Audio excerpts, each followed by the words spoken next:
ឡាអូនភ្លេចគ្រាធ្លាប់ខ្លោចផ្សានៅឯជុំរំជាដែនធ្លាប់រត់តិចក្របហាលភ្លៀងហាថ្ងៃ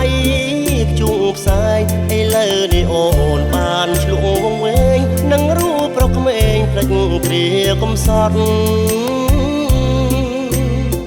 បើបងក្បត់អូនបងក៏មិនថាតែបងស្មោះនឹងជីវ៉ាមិនថាគ្រាក្រឬមានមកដល់អាមេរិកនៅក្នុងដួងចិត្តគិតថាសំណាងមិនដឹងថាព្រានមានចិត្តសមានមកថងបំពេញកាត់បេះដូងខ្ញុំ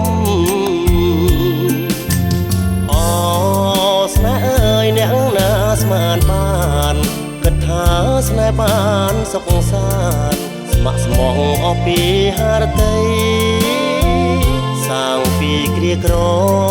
បេះដូងតែមួយគ្មានពីរប្រាថ្នាមកដល់ដីថ្មីទាំងក្តីប្រាជាសាវ៉ាព្រានអើយព្រានស្នេហ៍ព្រានមិនអាណិតអាសរទឹកត្រែកដួងចិត្តក្នុងនាមបុរសដូចគ្នាព្រានប្លន់ស្នេហ៍ទៅបេះដូងទៅឈឺក្រំគ្រាជីវិតក្លោចផ្សាឈឺចាប់ដូចគ្នាបើ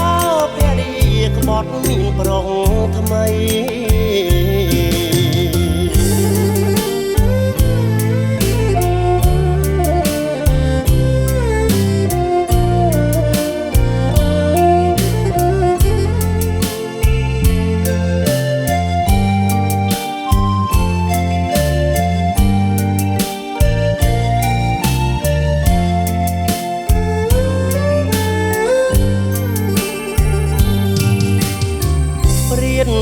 ព្រានស្នេហ៍ព្រានមិនអាណិត